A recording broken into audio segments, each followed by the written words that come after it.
manajemen kuda ini nanti yang akan kita bicarakan ini kita dari bawah ya. Jadi yang akan kita bicarakan yang pertama adalah karakteristik breeding atau bangsa kuda gitu ya. Kemudian nanti ke desain kandang.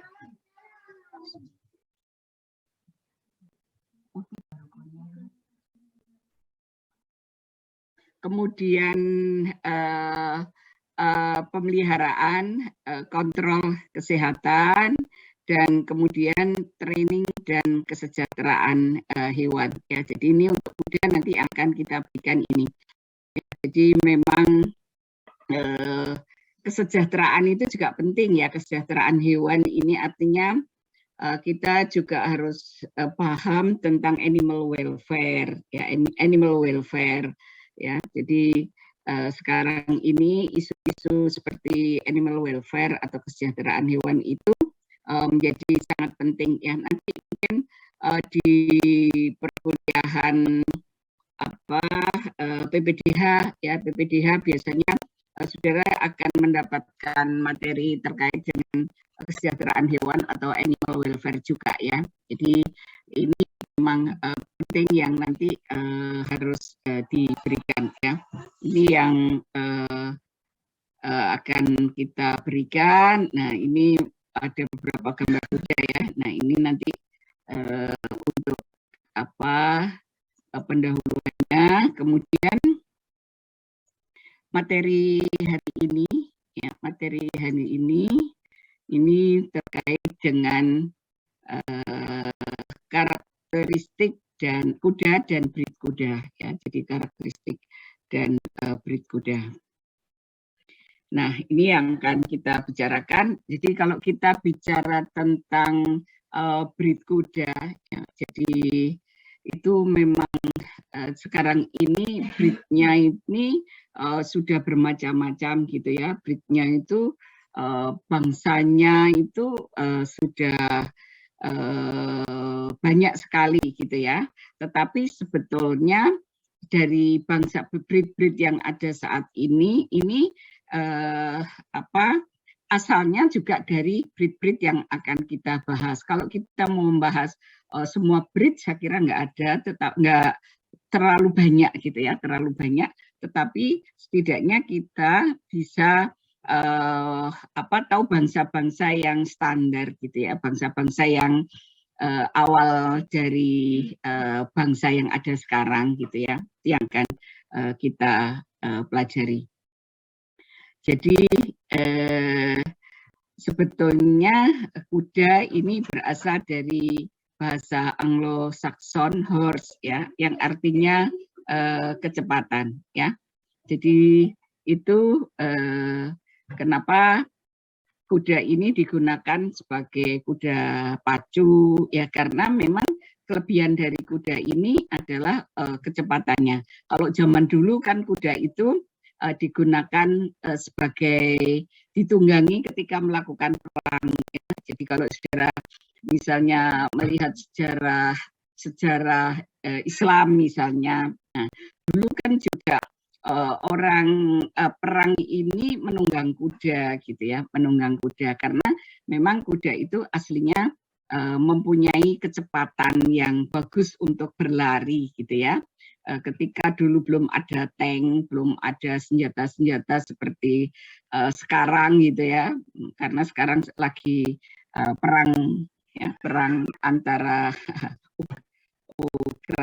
Ukraina ya. Jadi itu saya kira senjatanya sudah demikian maju gitu ya, demikian maju. Kalau tank-tank ya, jadi kemudian rudal-rudal gitu ya. Kalau dulu kan peperangannya hanya menggunakan kuda ini ya, jadi sama-sama menggunakan kuda, mungkin senjatanya juga masih panah gitu ya. Nah, jadi tetapi ya itu tadi, karena kuda mempunyai kecepatan yang baik untuk berlari. Kemudian kalau dari sistematikanya, itu kuda ini termasuk dalam kingdom animalia gitu ya. kemudian filmnya juga chordata, kelasnya mamalia, ya, beranak ya, jadi kelasnya mamalia. Kemudian ordonya adalah Perissodactyla gitu ya, familinya Equidae, kemudian genusnya adalah Equus, kemudian subgenusnya adalah Cabalus dan spesiesnya adalah Equus cabalus, Equus ferus cabalus. Nah ini dari apa silsilah dari kuda ini ya. Jadi untuk sistematikanya seperti ini ya. Sebentar ya.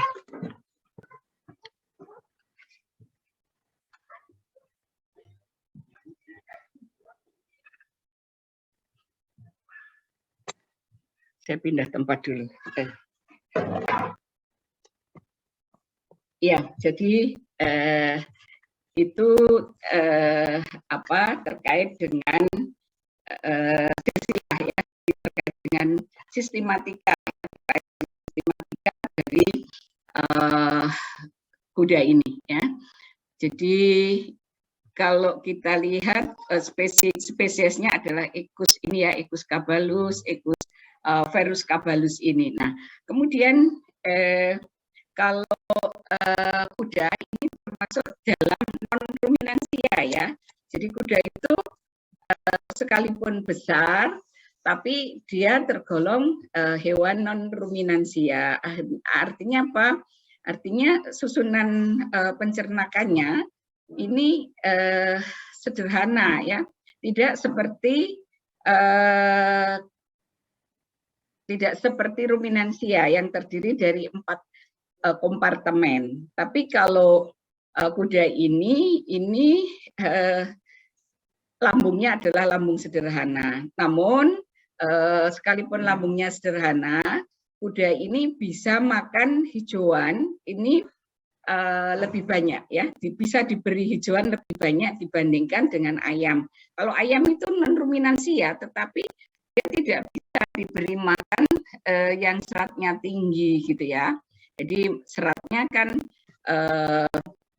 serat kasar itu maksimum 10% gitu ya, bahkan 7%, 8%. Tetapi kalau kuda ini tetap bisa menggunakan hijauan itu dalam jumlah yang banyak gitu ya. Jadi bisa menggunakan hijauan itu dalam jumlah yang banyak. Kenapa kok seperti itu? Karena kuda itu mempunyai sekum yang besar ya. Jadi kuda itu kelebihannya mempunyai sekum yang besar, dan sekum inilah yang berguna untuk mencerna serat kasar. Sekum yang besar, maka dia bisa diberikan hijauan lebih banyak dan akan dicerna di sekum ini ya. Jadi nanti kalau saudara belajar anatomi dilihat ya, sekumnya kuda itu seperti apa ya, sekumnya kuda itu seperti apa, besar ya, pasti besar. Nah, kemudian yang kalau nanti belajar anatomi yang juga harus dilihat itu giginya ya. Gigi kuda itu beda dengan gigi kambing, sapi, dan juga ruminansia lainnya ya. Kalau gigi ruminansia ya, gigi ternak-ternak ruminansia itu yang depan itu yang gigi depan itu hanya yang bawah saja gitu ya, hanya yang bawah saja. Tapi kuda itu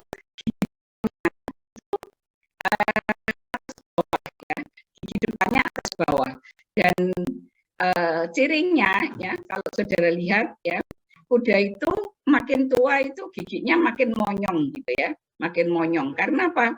Karena terjadi pergantian gigi ya, terjadi pergantian gigi, sehingga kuda yang makin tua itu biasanya makin monyong gitu ya. Itu menunjukkan giginya sudah berganti dan dia sudah tua ya. Jadi itu bedanya antara ruminansia dengan non ruminansia juga ya.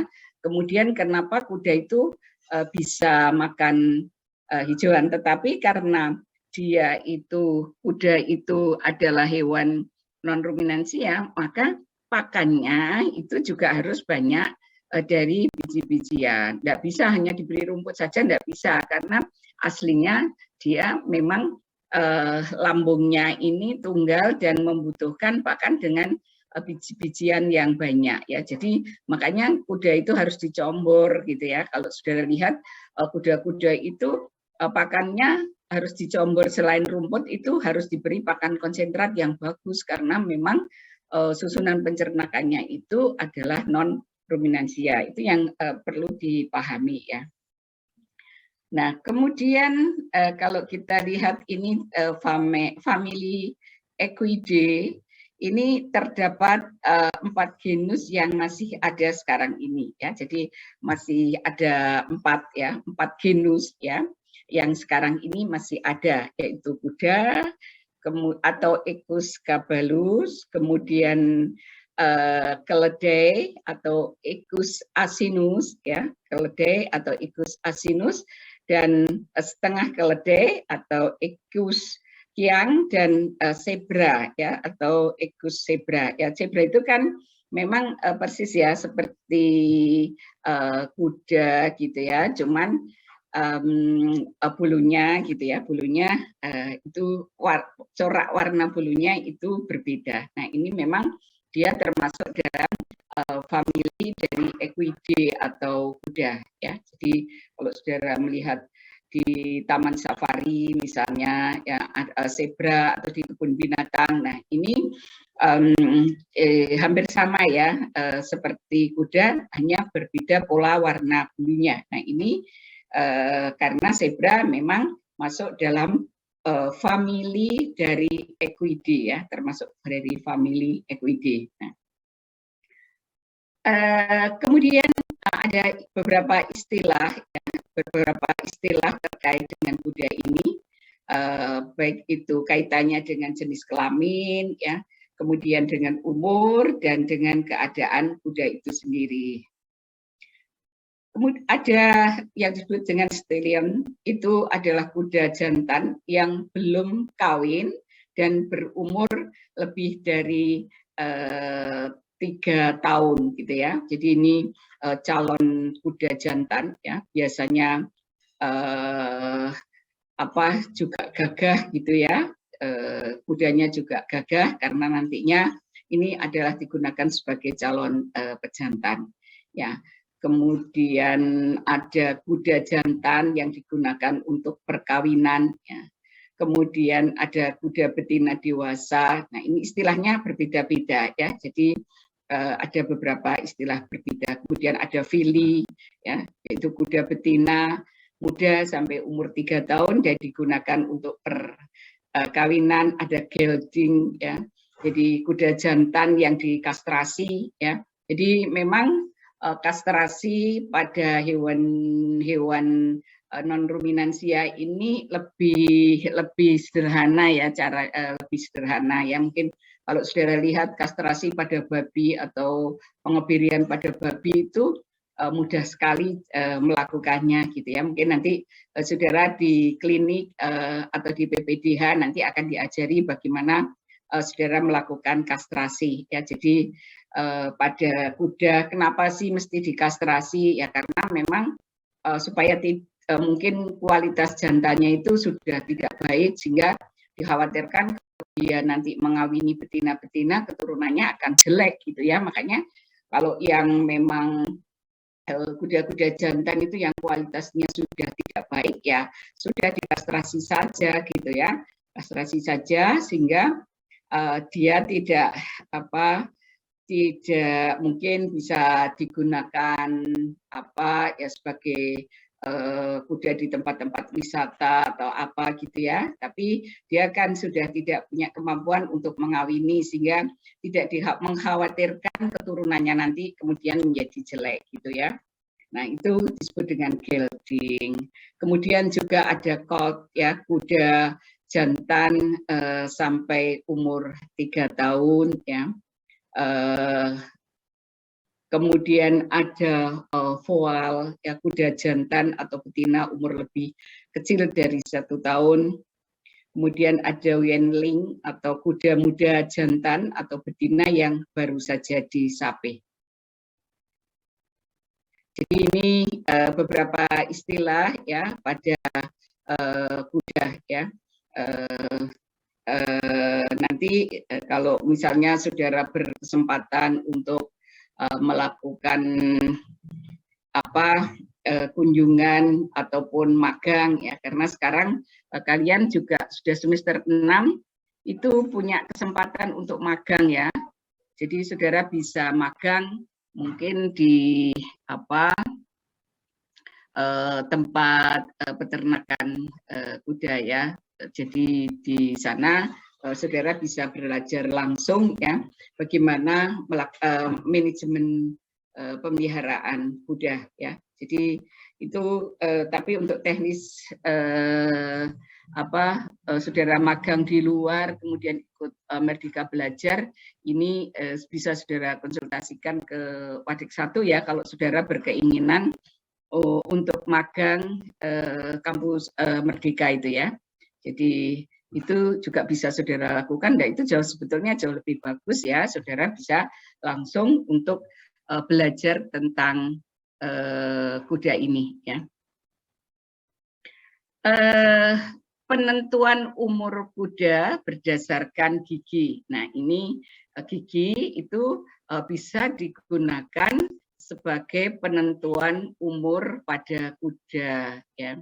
Ini contohnya gigi tetap mulai muncul dalam pasangan dimulai umur 2,5 tahun ya. Jadi kan gigi itu ada gigi susu, ada gigi tetap ya, seperti sama dengan manusia ya. Jadi kalau masih anak-anak itu kan giginya gigi susu ya, giginya kecil-kecil, itu bukan gigi permanen karena kemudian gigi susu itu akan berganti dengan gigi permanen. Biasanya kan gigi itu juga berpasang-pasangan gitu ya, gigi itu berpasang-pasangan sehingga kalau gigi tetap mulai muncul dalam pasangan dimulai pada umur 2,5 tahun ya. Jadi kalau gigi susu pada kuda ini sepasangnya itu sudah berganti dengan gigi tetap, maka umur kuda itu diperkirakan adalah 2,5 tahun gitu ya. Jadi salah satu cara untuk mengetahui umur kuda. Nah, bedanya apa sih gigi tetap dengan gigi permanen? Gigi tetap dengan gigi susu itu bedanya apa? Bedanya biasanya gigi tetap itu besar-besar gitu ya. Kalau gigi susu itu biasanya kecil-kecil. Jadi perbedaannya itu nanti bisa dilihat sangat nyata gitu ya. Perbedaannya itu bisa dilihat sangat nyata. Perbedaannya antara gigi susu dengan gigi tetap ya. Jadi ketika gigi tetap itu sepasang sudah tumbuh, maka kuda itu umurnya adalah sekitar 2,5 tahun. Baik gigi seri tengah, atas maupun bawah pada kuda umur 3 tahun ini telah lengkap ya. Jadi baik gigi seri tengah atas maksudnya ya, baik gigi seri tengah yang atas maupun yang bawah. Jadi kalau gigi itu kan seperti saya katakan tadi, gigi kuda itu gigi depannya itu atas bawah gitu ya. Tetapi kalau sapi atau ruminansia lainnya itu gigi serinya ini hanya ada di bawah gitu ya. Tapi kalau kuda ini gigi seri depan itu ya, ini ada atas bawah gitu. Nah, baik gigi seri tengah atas maupun gigi seri tengah bawah ya, ini pada umur 3 tahun telah lengkap ya. Jadi sudah lengkap pada umur 3 tahun. Gigi tersebut akan jauh lebih besar dan panjang dibandingkan dengan gigi susu ya. Jadi gigi tetap itu biasanya lebih besar dan lebih panjang dibandingkan dengan gigi susu. Pada umur 4 tahun ya, pasangan gigi berikutnya menjadi lengkap dan tinggal 1 pasang gigi susu ya. Jadi kalau sudah umur 4 tahun, ini yang belum berganti, ini tinggal satu pasang gigi susu, gitu ya, satu pasang gigi susu. Kuda berumur 5 tahun ya telah memiliki satu set gigi tetap yang lengkap dan tinggal satu pasang gigi seri sementara, gitu ya. Kuda umur 6 sampai 8 tahun, gigi permanen telah usang yang dimulai dari bagian pusat hingga bagian pertengahan mengarah ke samping ya. Jadi kalau nanti giginya itu sudah berganti semua, gitu ya, sudah gigi susunya itu sudah berganti semua, maka kemudian bagaimana kita mengetahui umur kuda? Mengetahui umur kuda ini dengan melihat keausan, ya, keausan dari gigi tersebut, gigi permanen tersebut, ya. Jadi kalau ausnya ini makin besar, itu berarti dia juga makin tua, ya. Jadi itu salah satu cara untuk penentuan umur pada kuda berdasarkan dengan giginya, ya. Mungkin saudara juga sudah mendapatkan ini di pengantar ilmu veteriner, ya. Jadi kalau saudara mempunyai buku pengantar ilmu veteriner, di situ juga ada gambar-gambar tentang gigi kuda, ya, gigi kuda. Jadi saudara bisa melihat kembali kalau saudara lupa mengenai umur kuda, gitu ya, bisa membaca kembali buku pengantar ilmu veteriner saya itu, ya, untuk mengetahui umur-umur dari kuda. Ya. Baik, kemudian bagaimana dengan estimasi bobot badan kuda, gitu ya? Kalau tadi adalah untuk mengetahui estimasi umur, ini untuk mengetahui estimasi dari bobot badan kuda. Nah, bobot badan kuda tidak diperoleh melalui penimbangan secara langsung, tetapi bisa dengan pengukuran panjang badan dan lingkar dada, ya. Jadi panjang badan dan juga dengan lingkar dada, sama seperti yang dilakukan untuk sapi atau kambing domba waktu praktikum PIV, ya. Saudara mungkin melakukan praktikum PIV secara offline ya, sudah ya dulu, karena saudara sudah semester 6 mungkin ya. Nah, jadi untuk lebar dada ini cara mengukurnya adalah di belakang kaki depan. Ya. Jadi di belakang kaki depan ini untuk mengukur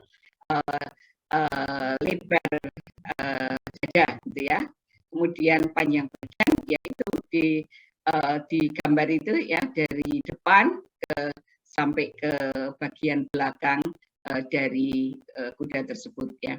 Jadi pengukuran panjang badan pada tubuh kuda dilakukan dari point of shoulder hingga point of buttock, ya. Sedangkan lingkar dada diukur melingkar di belakang sendi siku, ya, sendi siku di belakang kaki depan. Meskipun nilai badan yang didapat tidak begitu akurat, namun metode ini cukup cepat dan mudah dilakukan untuk membantu pengamatan terhadap kalau saudara ingin berat badan yang menimbang, gitu ya, saudara harus melakukan penimbangan dengan timbangan, karena kan ada timbangan digital, ya. Kemudian kuda itu tinggal dinaikkan di dalam area gitu, kemudian nanti kita tinggal membaca berapa berat badannya. Nah, ini untuk kalau kita ingin berat badan yang pasti, gitu ya. Nah, sementara lebar dada dan panjang badan ini adalah untuk pendekatan, ya, untuk estimasi, untuk ancer-ancer. Bahkan sekarang kan sudah ada teknologi melihat berat badan itu dengan menggunakan foto, ya. Jadi foto dari kuda, kemudian foto itu di scan, gitu ya, foto itu di-scan, kemudian akan berat badan. Tapi itu pun pendekatan ya. Jadi ini dilakukan beberapa penelitian ya. Kalau seperti yang foto itu adalah beberapa penelitian dari teman-teman peternakan. Biasanya dia bekerja sama dari ITS misalnya, dengan ITB misalnya, atau dari yang memang paham tentang bagaimana dari visual itu kemudian muncul berat gitu ya. Jadi dari visual itu bisa muncul berat. Nah, ini ada seperti ya sekarang kan banyak ya anak-anak muda yang pinter IT gitu ya. Jadi itu seperti membuat rumus kemudian nanti dimasukkan gitu ya. Jadi ketika foto itu di-scan, maka kemudian akan muncul estimasi berat badannya gitu ya. Nah, mungkin saudara juga bisa melakukan penelitian seperti itu ya. Saudara bisa kerjasama dengan teman-teman dari ITS ya, mungkin yang bisa membuat mentransfer visual itu ke berat badan. Nah, ini saya kira akan jadi penelitian yang menarik, atau kalau tidak digunakan untuk PKM, untuk lomba-lomba yang diadakan baik oleh Dikti maupun oleh pihak swasta gitu ya.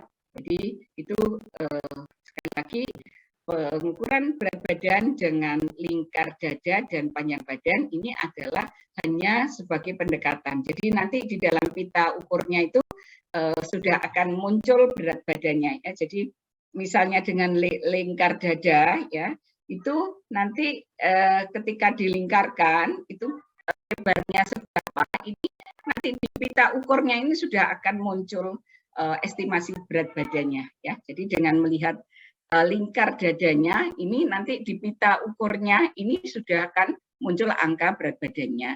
Nah, saudara bisa membeli, kalau kepingin membeli alat-alat seperti itu, estimasi untuk pita ukur itu di Jemur Sari itu ada ya, toko di Jemur Sari itu ada ya, dan harganya juga tidak mahal ya. Mungkin nanti itu bisa jadi properti kalian sebagai dokter hewan gitu ya. Kan nanti saudara juga harus punya stetoskop, punya mungkin properti seperti pita ukur, kemudian tongkat ukur dan sebagainya. Nah, ini mungkin properti dokter hewan yang nantinya mungkin juga akan berguna ketika saudara miliki ya. Atau mungkin cari di online ya, Tokopedia, di Shopee ya, mungkin juga sekarang sudah ada ya. Kalau dulu ya memang toko offline seperti di Jemur Sari itu yang ada ya. Jadi tapi kalau mungkin sekarang di Tokopedia atau di Shopee mungkin sudah ada ya kalau mau mencari pita ukur ini. Baik, itu terkait dengan estimasi umur, kemudian estimasi berat badan. Nah, kemudian terkait dengan bangsa-bangsa kuda ya, terkait dengan bangsa-bangsa kuda, ini ada memang kuda tunggang ya. Saya kira memang bangsa kuda tunggang ini juga sangat populer ya. Jadi bangsa-bangsanya ini banyak sekali, tetapi ini ada beberapa, misalnya American Saddle Horse, kemudian ada Appaloosa, ini terkenal juga ya, Appaloosa ini, kemudian Arabian Hackney, kemudian Morgan, kemudian Palomino. Nah, ini adalah bangsa-bangsa kuda tunggang yang artinya kalau bangsa-bangsa yang sekarang ini kan sudah campur ya, tapi ini setidaknya adalah asal-usul dari kuda tunggang yang ada saat ini ya. kemudian ada Pinto, ada American Quarter, kemudian Shetland Pony, kemudian Standard Breed ya, atau untuk pacuan kuda rintangan ya. Kalau saudara lihat jenis-jenis pacuan kuda itu kan macam-macam ya. Ada yang pakai rintangan misalnya berapa meter kemudian melompat, itu kan ada rintangan. Tetapi ada yang memang pacuan kuda yang tidak ada rintangannya ya. Nah, ini tentu kuda yang digunakan itu juga jenisnya bermacam-macam gitu ya. Nah, sekolah kuda itu juga ada ya. Jadi kalau artinya training atau tempat-tempat untuk mengajari kuda itu ada ya, sekolah-sekolahnya gitu ya. Jadi seperti di Jawa Barat itu juga terkenal ya, terkenal ada. Nah, apalagi sekarang ini kan banyak ya anak-anak yang belajar menunggang kuda gitu ya, karena katanya kalau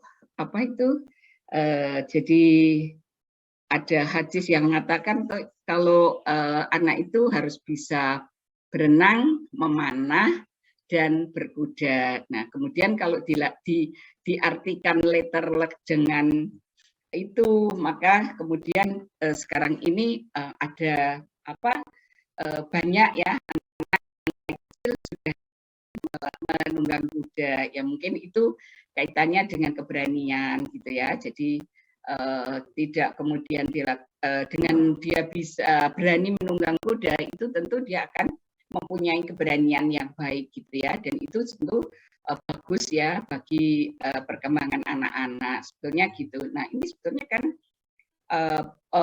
peluang-peluang seperti itu bisa saudara tangkap gitu ya. Saudara bisa juga melakukan hal sama ya, melakukan mungkin usaha atau apa yang memfasilitasi seperti itu gitu ya. Jadi sebetulnya intinya adalah mengajari anak untuk berani gitu ya, berani, karena dengan tentu saja kudanya besar, kemudian harus lari, harus mengendalikan. Nah, ini kan kemudian kalau anaknya itu berani kan enggak bisa gitu ya. Jadi sebetulnya adalah bagaimana menunggang kuda itu adalah untuk membuat anak itu mempunyai keberanian yang baik ya. Kemudian kalau memanah itu mungkin konsentrasi gitu ya. Bagaimana memanah itu kalau nggak konsentrasi kan nggak bisa masuk di sasarannya. Nah, itu kemudian juga mungkin memang anak harus fokus gitu ya. Kemudian yang satunya lagi berenang ya, tentu memang kalau berenang itu juga ada kaitannya dengan kalau nggak stamina ya ini jadi keberanian juga ya. Jadi berenang itu juga menciptakan anak untuk berani gitu ya. Kemudian kan olahraga yang sempurna itu sebetulnya berenang gitu ya. Makanya kalau orang-orang tua sekarang ada gangguan di tulang-tulangnya, itu kan caranya juga supaya berenang saja gitu ya. Demikian juga kalau saudara banyak di depan laptop, kemudian duduknya tidak perfect, itu kan tulang belakangnya bisa bengkok-bengkok gitu ya, kalau dalam waktu yang lama. Nah, itu kan sebetulnya cara mengatasinya kalau kita ke dokter-dokter atau ke yang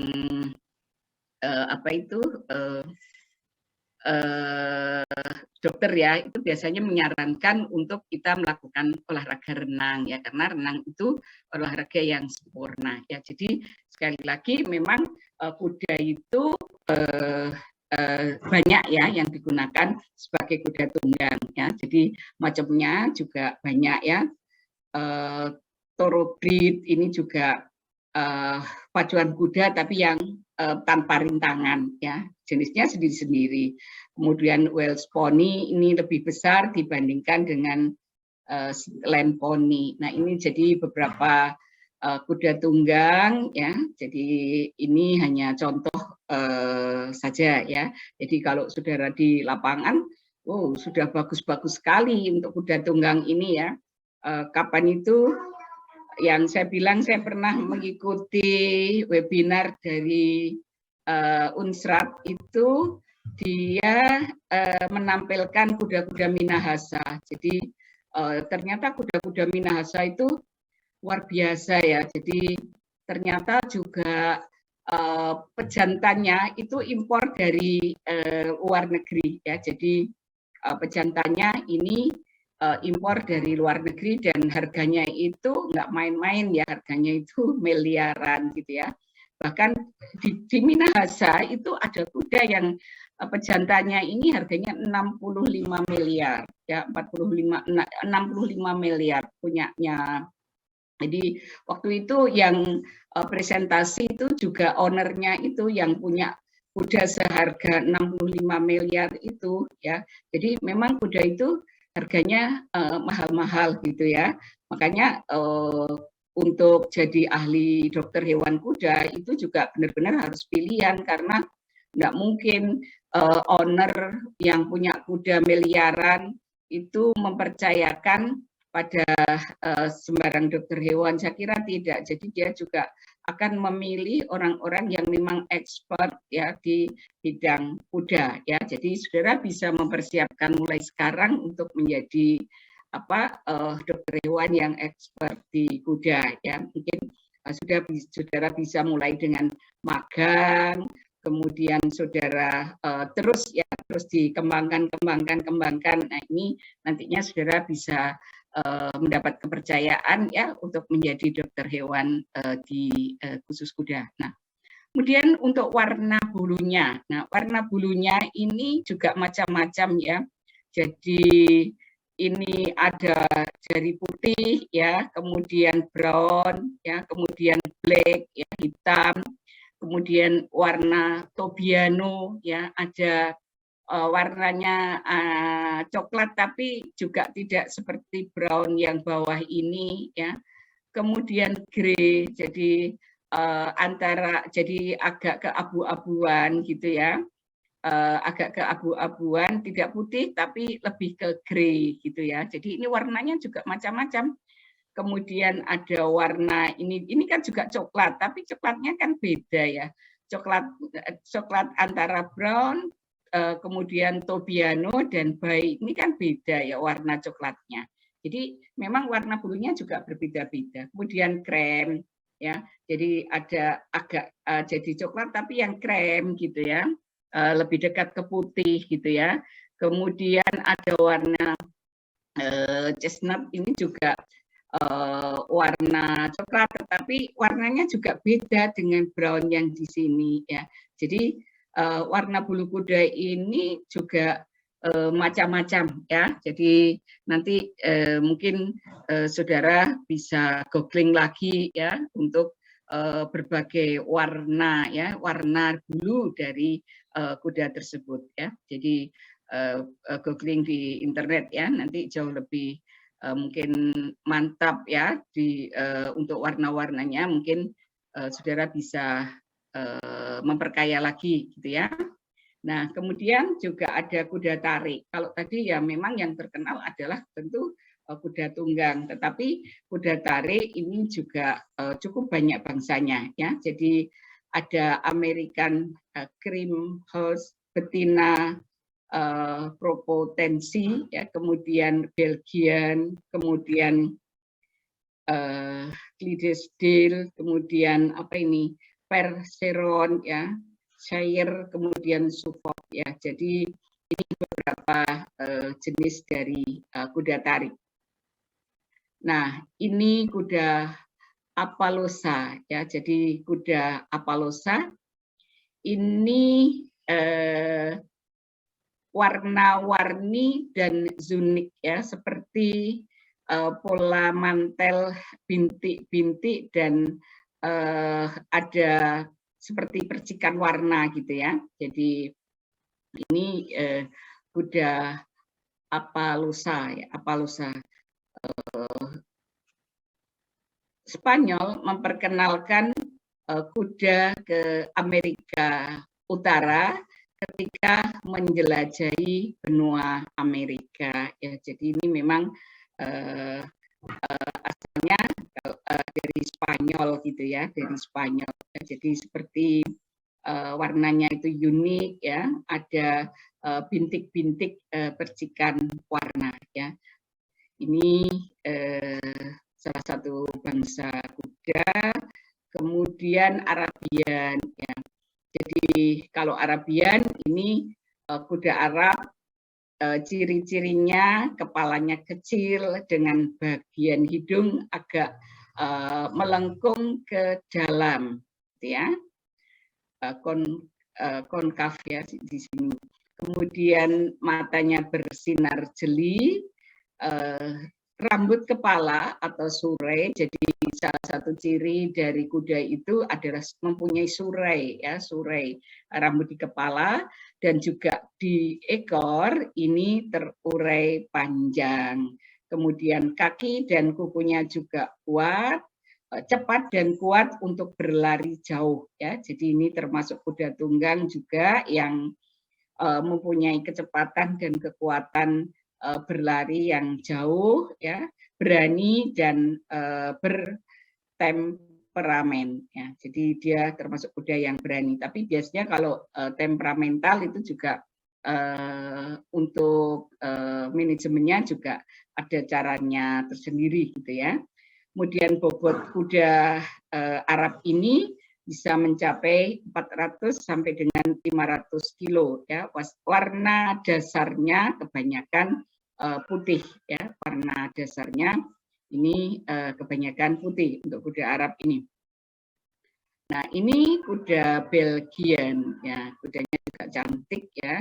Jadi Belgian adalah keturunan langsung dari kuda besar di abad pertengahan sampai dengan kuda yang membawa ksatria lapis baja ke dalam medan perang. Ya, jadi ini juga memang kuda itu dulunya digunakan sebagai kuda perang, ya, diantaranya juga kuda Belgian ini. Nah, ini kuda poni, ya, kuda poni. Saya kira kalau kuda poni ini kita banyak juga menemukan, ya. Makanya dinamakan kuda poni karena kudanya mempunyai poni gitu ya. Kuda poni berukuran kecil sampai sedang ya, tinggi baunya kurang dari 0,5 sampai 1,5 meter. Tipenya termasuk kuda penarik atau kuda tunggang ya. Tingginya dari tanah sampai ke punggung kurang dari 142 cm ya, jadi termasuk kuda kecil gitu ya. Bobot badannya 250 sampai dengan 450 kilo. Kuda ini kecil, sifatnya keras, disukai di seluruh Amerika Serikat sebagai kuda tunggang untuk anak-anak ya, karena kecil gitu ya. Kemudian digunakan kuda tunggang untuk anak-anak ya. Ini kuda poni ini juga ada ya, kalau saudara masuk di Taman Safari juga ada kuda poni ini yang digunakan di tempat wisatanya itu ya. Mungkin sekarang juga ada di Cimory. Cimory itu kudanya juga bagus-bagus ya, termasuk ada yang kuda-kuda besar gitu ya. Kemudian saya lihat juga ada kuda yang kecil juga ya, yang jenis kuda poni ini. Selain beberapa dari sifat positifnya, kuda ini cenderung cepat marah dan keras kepala, seperti yang telah disadari oleh para pemilik kuda tersebut. Tetapi bangsa kuda poni ini disayangi dan menjadi kuda kesayangan. Ya, jadi karena kecil, kemudian banyak dilucu gitu ya, karena kudanya kecil, ini banyak digunakan untuk kuda tunggang untuk anak-anak.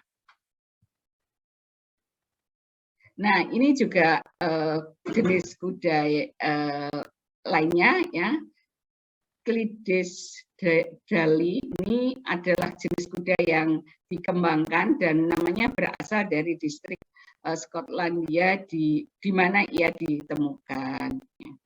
Jadi kuda ini termasuk kuda yang sangat aktif ya. Jadi ini kuda dari Skotlandia ya. Kemudian ada kuda Hackney ya. Jadi Hackney ini berasal dari Inggris ya, di mana kuda-kuda yang disebut dengan Norfolk Trotters telah dibiarkan secara selektif untuk gaya dan kecepatan yang elegan. Ya, ini pertama dikenal sebagai breed tahun 1760 ya, dan selama 50 tahun berikutnya dikembangkan sebagai breed khusus gitu ya. Kita tahu Inggris itu negara kerajaan gitu ya. Sampai sekarang juga masih ada seperti kereta-kereta yang kereta-kereta kuda gitu ya, kereta-kereta yang kemudian ditarik dengan kuda. Tapi ya hampir merata gitu ya, yang digunakan sebagai kuda penarik seperti ini. Ya, kalau saudara mungkin pernah juga ke Melbourne misalnya, di kota-kota Melbourne itu juga ada kuda-kuda bagus gitu ya, yang kadang-kadang keluar memasuki area kota gitu ya, area kota, kemudian dengan jokinya, ada juga yang dengan keretanya gitu ya. Nah, kalau saya lihat kudanya juga bagus, tetapi dia itu memakai celana ya, jadi tidak mengotori jalan-jalan gitu ya. Jadi kudanya ini rapih gitu ya, bersih, rapih, kemudian juga ada kantong tempat untuk kotoran ya. Jadi sekalipun kuda ini masuk ke dalam kota-kota gitu ya, tetapi dia tidak mengotori gitu ya. Jadi ada tempat pakannya, kemudian kudanya itu memakai celana gitu ya, memakai celana. Jadi enggak meninggalkan kotoran di sembarang tempat. Kan kita juga tidak tahu hewan-hewan ini di sepanjang jalan kan bisa mengeluarkan kotoran. Nah, mungkin di Indonesia sekarang juga sudah saya lihat juga sudah kuda-kuda ini kalau yang digunakan sebagai kuda wisata di kota-kota juga sudah dipakai celana gitu ya, sehingga dia tidak membuang kotoran di jalan-jalan yang tentu itu akan tidak bagus. Nah, ini kuda Morgan.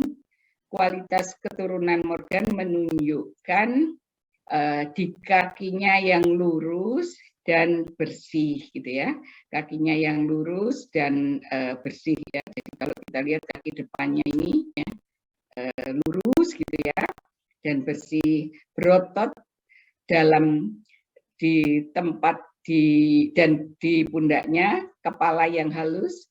Ini termasuk kuda yang cerdas dengan mata yang besar dan ekspresif dan telinga pendek yang tajam. Nah, ini beberapa ciri dari kuda Morgan ini.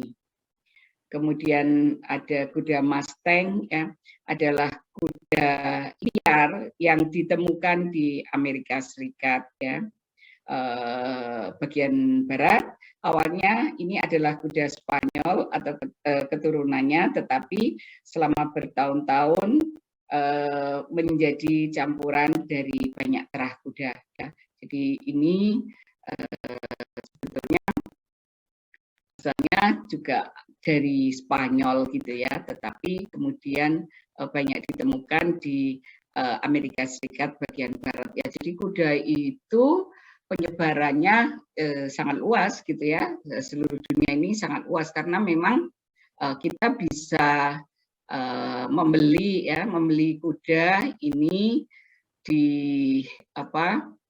di internasional ya, jadi ada perkumpulan kuda internasional. Jadi kuda-kuda yang sudah menjadi juara ini biasanya pejantannya harganya mahal sekali gitu ya.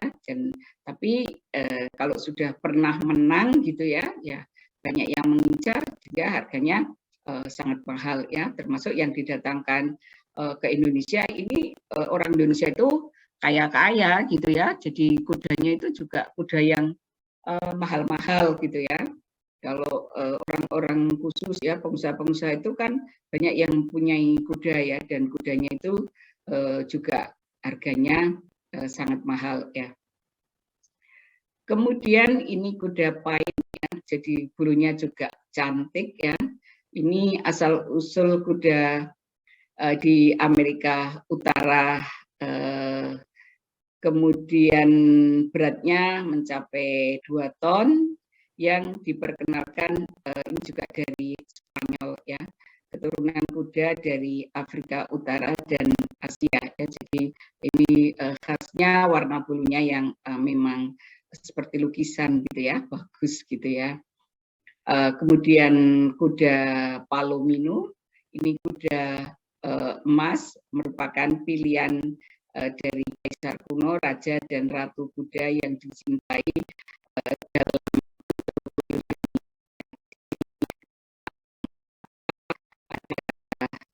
sejarahnya juga ya. Yunani kuno itu kan juga memang kuda ini untuk keperluan sehari-hari, untuk transportasi, untuk dan sebagainya.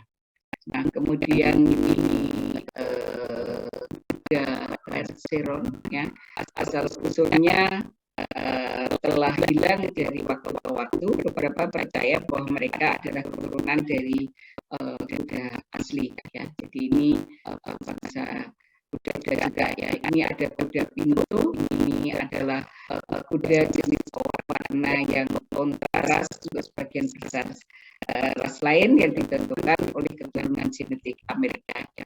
Biarnya beliau dianggap sebagai jenis yang bagus, itu juga memiliki pewarnaan latar belakang gelap dan bercak putih acak ya. Jadi ini dasarnya campuran ya, sebenarnya dasarnya itu coklat tetapi kemudian gelap ya, tapi kemudian ada pola warna putihnya ya. Jadi memang warna kuda itu karena memang bangsanya sudah banyak, rahnya sudah banyak, maka juga warnanya sudah demikian bervariasi ya.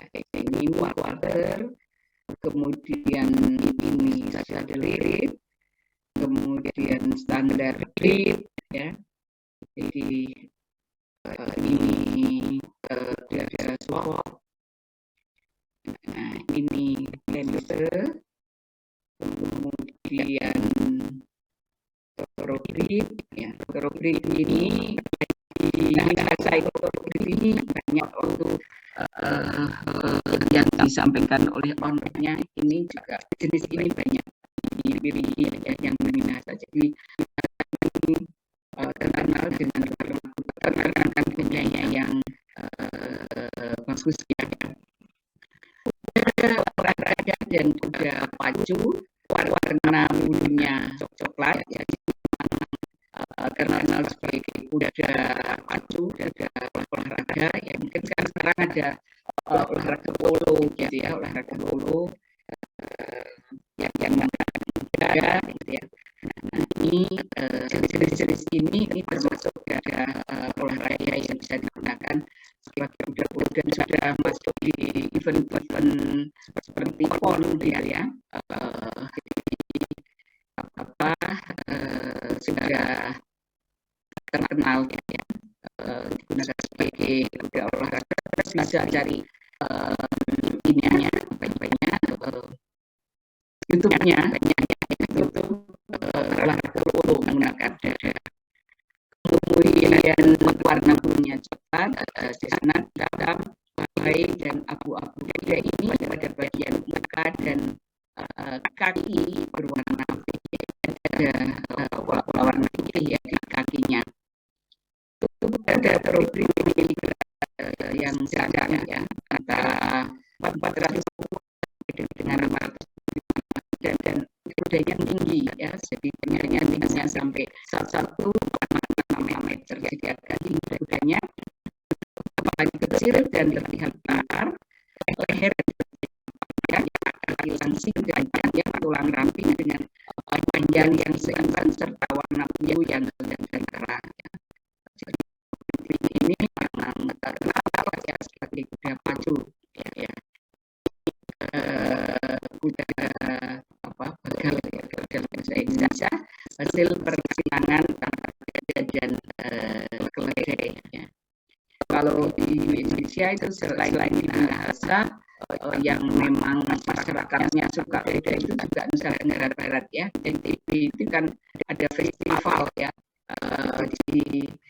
sering ada festival kuda yang sekarang prestasi ya. Jadi di dalam acara tersebut, kalau di Nusa Tenggara Barat itu semua yang punya kuda itu keluarkan yang bagus-bagus, kemudian dibuat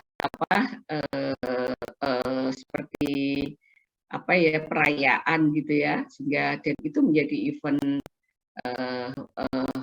event internasional oleh turis-turis ya. Kalau jadi NTB itu Nusa Tenggara itu tidak hanya terkenal dengan sirkuit Mandalika saja gitu ya, tetapi juga pacuan kudanya juga sangat terkenal gitu ya untuk daerah sana.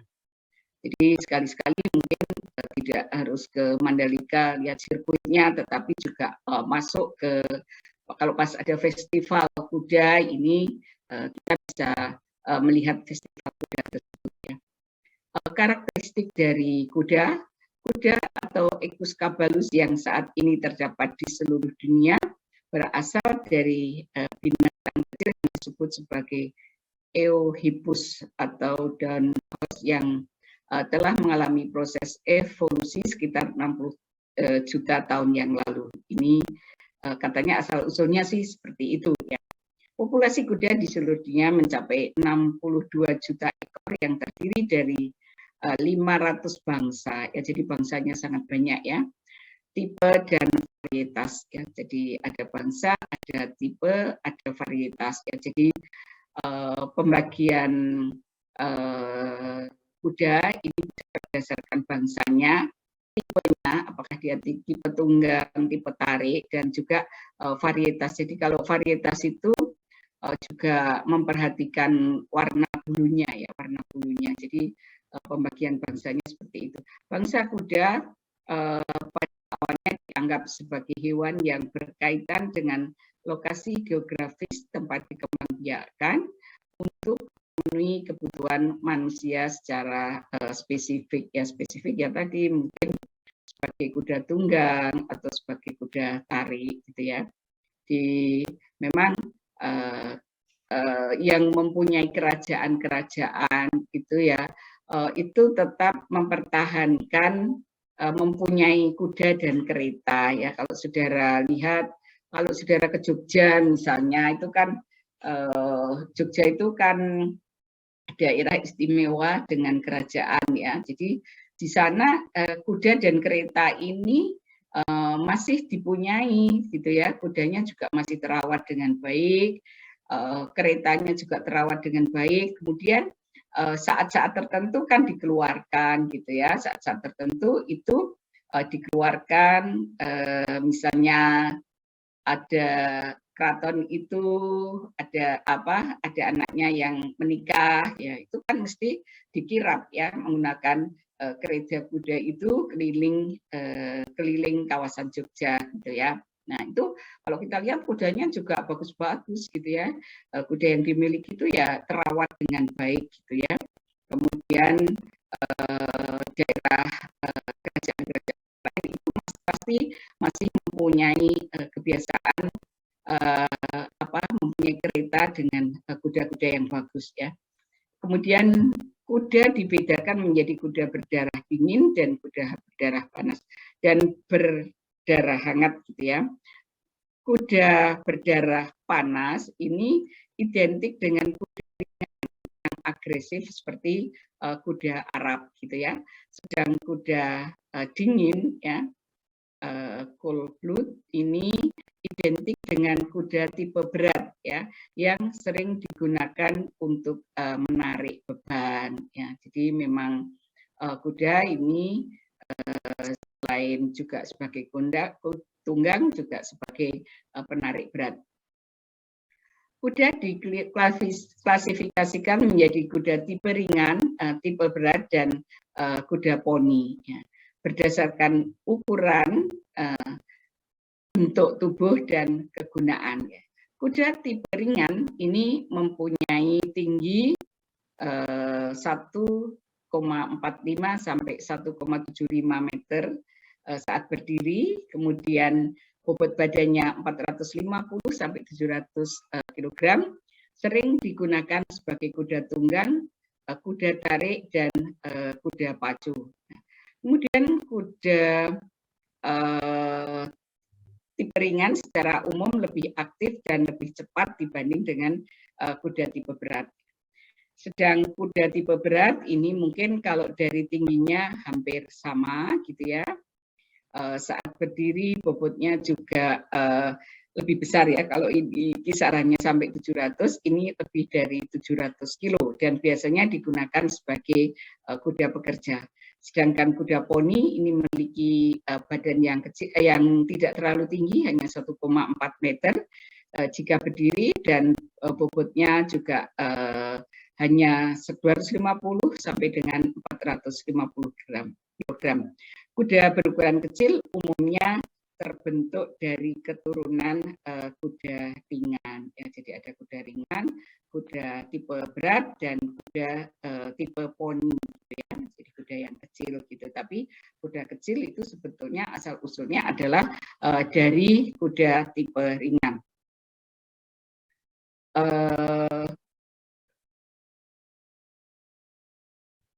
Kuda ini PowerPoint-nya terlalu ini ya, saya cancel aja. Nah, kuda hidup berkelompok, membentuk suatu kelompok ya, membentuk suatu kelompok sosial pada kehidupan di alam bebas ya. Jadi ketika di alam bebas itu kuda ini hidup secara berkelompok gitu ya.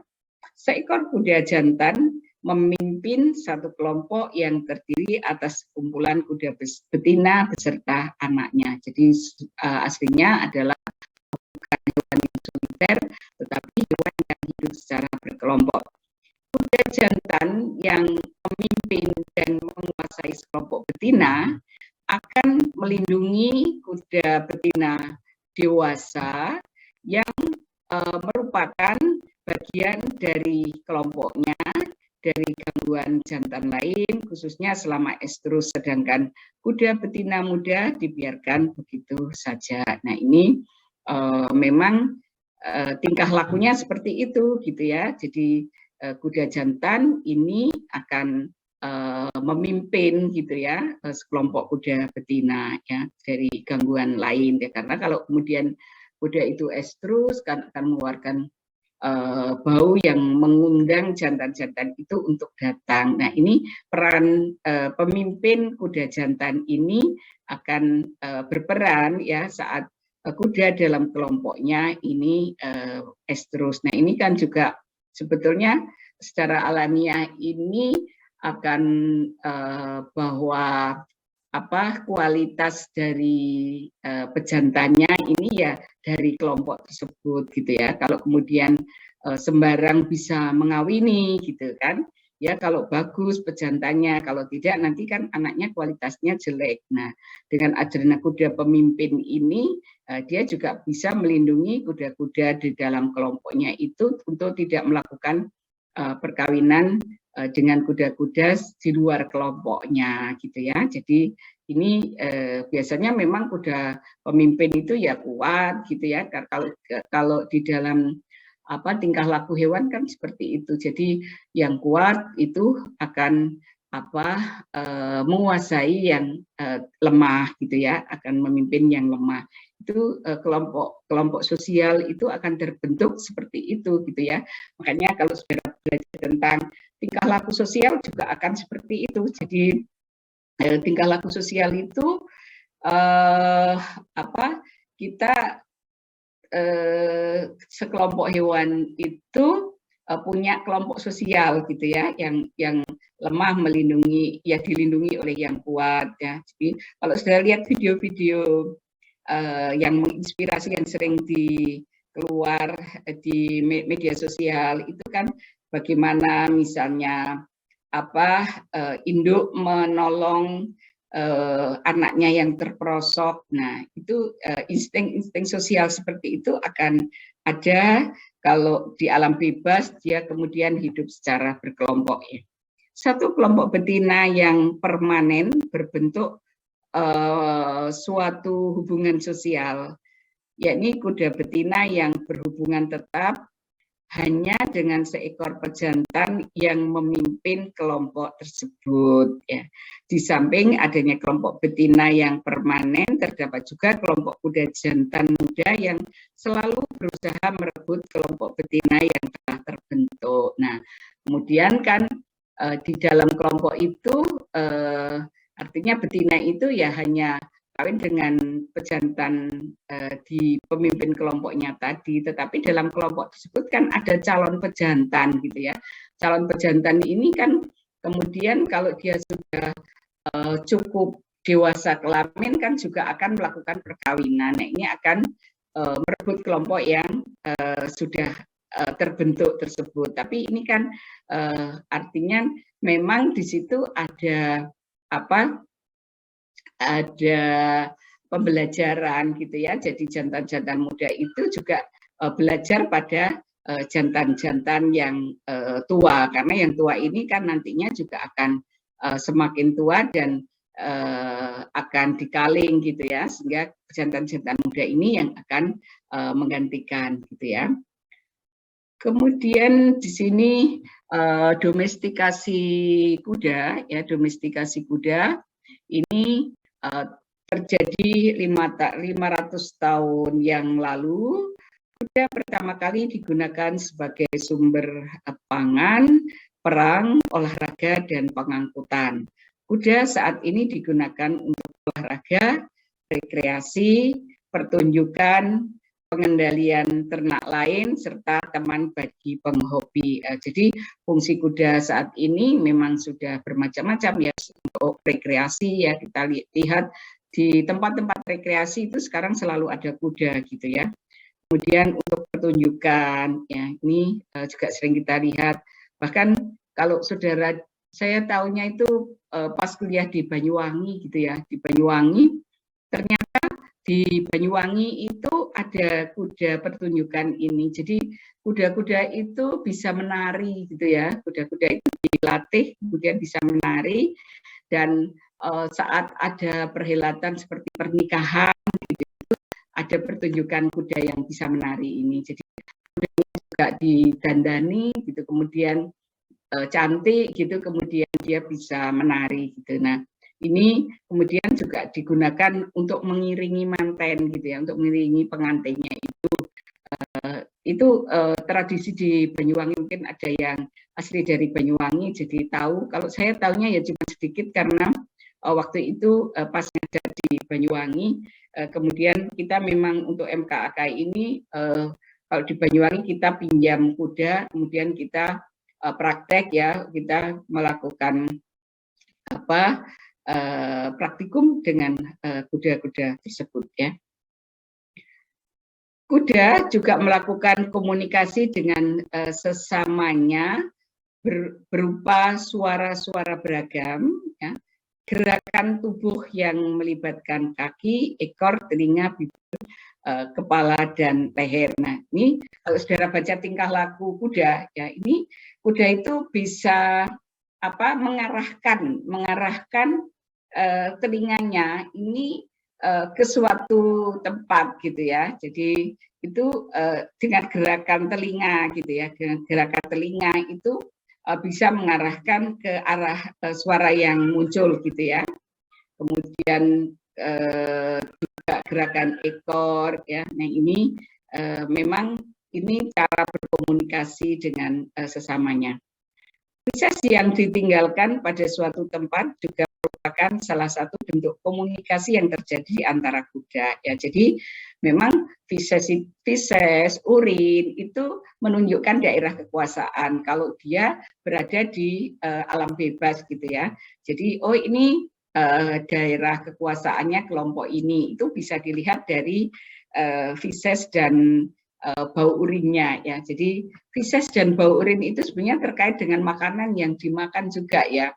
Jadi apa khas. Jadi karena mungkin kelompok ini itu makanan yang banyak di lokasi itu adalah makanan ini, sehingga apa bau atau bau kotoran atau urin yang dikeluarkan itu juga apa urin yang dikeluarkan itu juga baunya menjadi khas gitu ya. Jadi itu menandai daerah kekuasaan.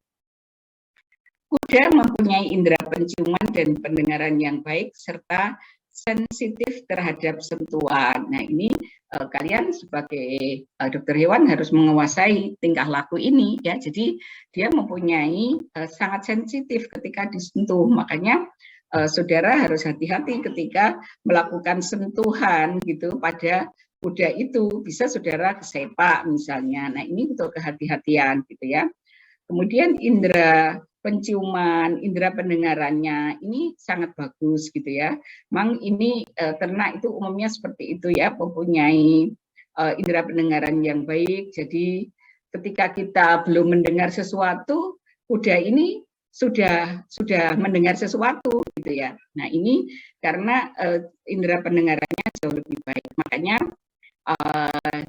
kadang-kadang kan menjadi petunjuk juga ya, menjadi petunjuk adanya sesuatu gitu ya.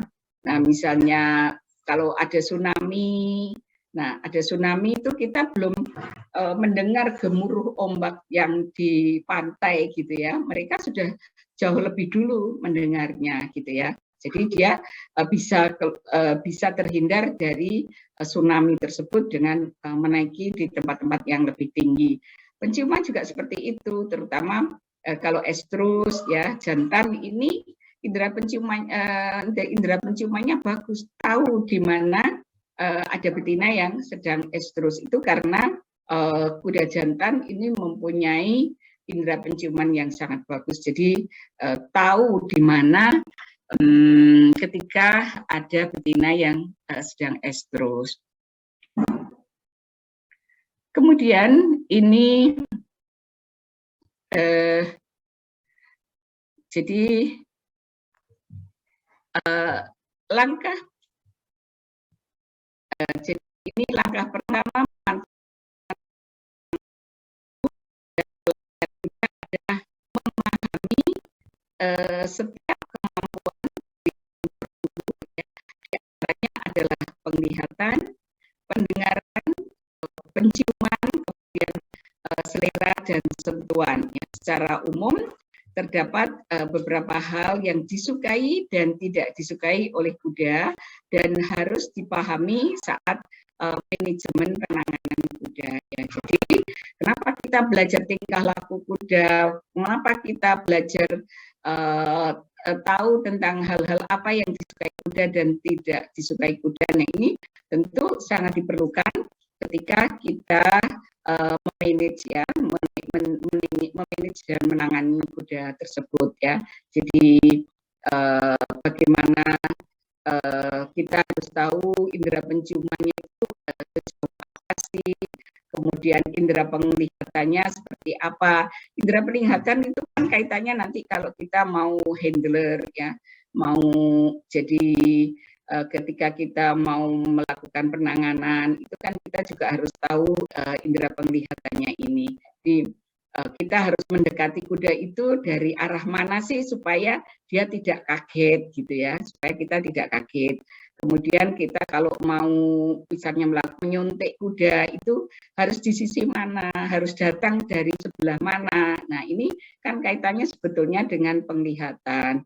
Kemudian penciuman, karena penciumannya yang bagus, dia tahu orang asing, orang pawangnya dia tahu, kemudian orang asing dia juga tahu karena bau badan kita kan berbeda-beda gitu ya. Jadi dia tahu bahwa oh ini pawang, oh ini orang baru, ini dia tahu. Makanya karena penciumannya bagus ya, kita hati-hati kalau sebagai orang yang baru kemudian mendekati kuda ini, jangan jangan sembarangan gitu ya. Kalau pawang dia dari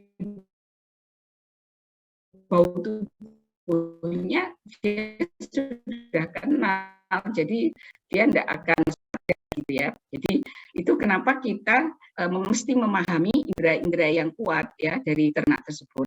Kemudian sentuhan ya, sentuhan ini ada yang dia senang tapi juga ada dia yang nggak senang gitu ya. Kalau makanya kan sentuhan ini juga bisa digunakan untuk mendekati gitu ya, ketika kita mau melakukan penanganan pada kuda itu, maka bagian-bagian mana sih yang sebetulnya dia senang untuk disentuh gitu ya. Nah ini dasar-dasar seperti ini yang penting ya nantinya digunakan ketika kita melakukan penanganan terhadap kuda gitu ya. Jadi saya kira ini yang bisa saya berikan di kuliah hari ini ya. Hari ini mungkin ada yang mau didiskusikan atau boleh saudara, saya punya pengalaman, mungkin pernah magang di kuda, kemudian ingin share dengan temannya, silahkan. Permisi Prof, izin bertanya. Ini kan tadi kan dijelaskan kalau misalkan kuda yang cool blood dan hot blood itu seperti apa. Nah kalau misalkan mereka yang berdarah hangat atau warm blood sendiri, mereka punya karakteristik seperti apa ya Prof? Ya seperti tadi yang dijelaskan di biasanya yang berdarah dingin itu kan digunakan dia mempunyai kekuatan gitu ya, masuk tipe berat ya, jadi dia lebih banyak digunakan sebagai kuda karena kekuatannya itu untuk tarik gitu ya, untuk kuda tarik gitu ya, menarik beban gitu ya, jadi dia lebih digunakan untuk yang sifatnya itu kekuatan, jadi dia lebih dingin, lebih berat gitu ya. Tapi kalau yang berdarah panas ini dia lebih banyak digunakan sebagai kuda pacu ya, dia lebih ringan gitu ya. Jadi dia lebih ringan dan bisa digunakan sebagai kuda pacu ya. Jadi dia punya kecepatan yang lebih bagus gitu ya. Kalau penarik itu kan sebetulnya tidak, dia lebih mengedepankan di kekuatan gitu ya, bukan pada kecepatan. Nah, kalau kuda yang berdarah panas ini kelihatannya lebih cenderung ke digunakan untuk kecepatan, mungkin kuda pacu gitu ya. Itu temannya yang punya pengalaman bisa sharing. Ayo. Permisi Prof, izin bertanya lagi untuk memastikan, berarti kalau misalkan kuda yang berdarah hangat itu campuran antara kuda berdarah dingin dan panas seperti itu Prof? Kalau berdarah panas bercampuran ya, memang sudah ada bangsa-bangsanya sendiri ya, ada tipe yang berdarah panas, ada tipe yang berdarah dingin gitu ya. Atau mungkin temannya bisa ada yang punya pengalaman terkait dengan kuda ini, bisa mungkin berbagi pengalaman gitu. Nah, dia punya pengalaman di kuda? Belum pernah Prof. Belum pernah ya. Asli mana Nadia? Jakarta. Jakarta ya. Nah, Jakarta juga Jawa Barat ya yang banyak sekarang ya. Tempat pacuan kuda itu ya, sekolah kuda itu banyak di Jawa Barat. Nah, nanti Nadia bisa banyak. Toh magang aja Nadia kalau tertarik masuk di kampus Merdeka itu ya, ikut aja masuk di mana magang di mana gitu ya, melalui Wadek 1. Jadi saudara bisa langsung ke peternakannya, kemudian sekaligus bisa mengambil beberapa mata kuliah, misalnya mungkin penyakit hewan besar atau apa ya, kemudian mungkin tadi manajemen ini yang pasti gitu. Nah itu sebetulnya saya juga senang dengan programnya Nadiem itu ya, untuk Kampus Merdeka itu, karena saudara bisa belajar langsung. Kalau misalnya yang Jakarta itu di peternakan kuda yang di Jawa Barat, mungkin kalau ada yang di Minahasa gitu ya, itu luar biasa ya. Kalau saya lihat waktu webinar itu benar-benar di Minahasa itu peternakan kudanya sudah demikian maju gitu ya.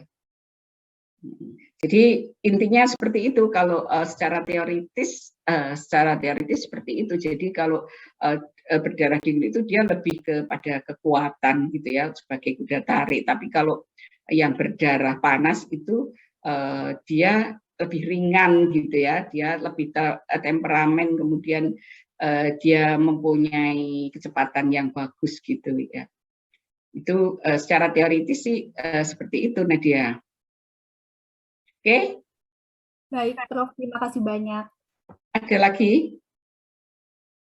Oke, kita belajar sama-sama ya. Mungkin sebetulnya Mas Arya itu sudah fokus di kuda ya, tapi ini kayaknya dia ambil S3-nya macet ya. Jadi kayaknya sudah beberapa S2-nya sih dia di kuda gitu ya. Kemudian S3-nya sebenarnya mau di kuda, tapi katanya kuliahnya macet dan sudah BWS gitu ya. Jadi memang mungkin dibutuhkan lagi ya orang-orang yang concern di kuda ini ya. Dulu kita punya ahlinya kuda itu Prof. Laba Mahaputra ya. Jadi tapi sudah meninggal. Jadi kita nggak punya yang benar-benar ahli gitu ya di kuda, dan kita juga belum mempunyai tempat, belum mempunyai kuda, belum mempunyai kandang kuda, tapi ke depan kita sudah merencanakan ya untuk mempunyai kandang kuda, dan tentu harapannya kita punya kuda sehingga nanti ketika PPDH itu saudara sudah diajari misalnya bagaimana untuk tes kebuntingannya ya, bagaimana cara mengetahui bahwa oh ini bunting, oh ini sudah ini. Itu kan antara kuda dengan sapi tentu berbeda. Buktinya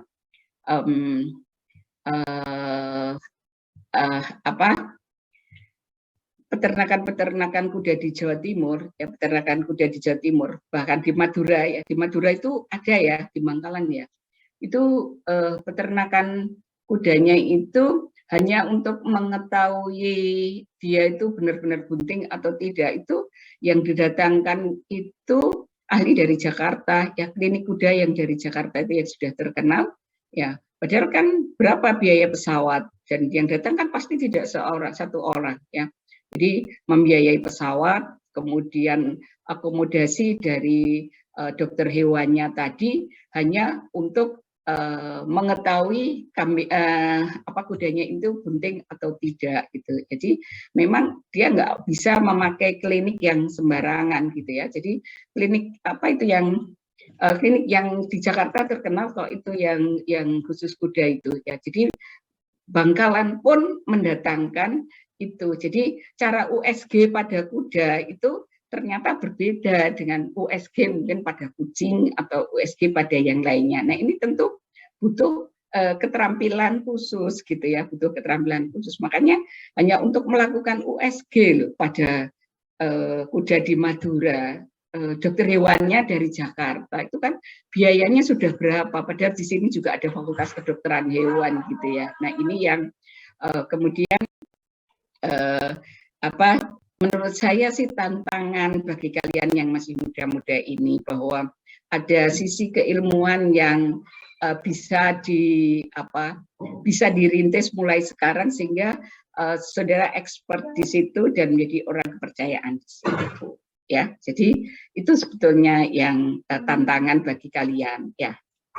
Oke, ada lagi pertanyaannya? Oke, kalau nggak ada, saya akhiri ya pertemuan siang hari ini. Selamat berlibur ya. Jadi hari ini mengambil hari libur, tapi ini tadi sudah kesepakatan ya bahwa kalian tetap ingin kuliah walaupun hari libur, gitu ya. Saya dapat kabar dari Komting seperti itu. Saya akhiri pertemuan siang hari ini. Semoga kalian sehat semua. Assalamualaikum warahmatullahi wabarakatuh. Terima kasih, Prof.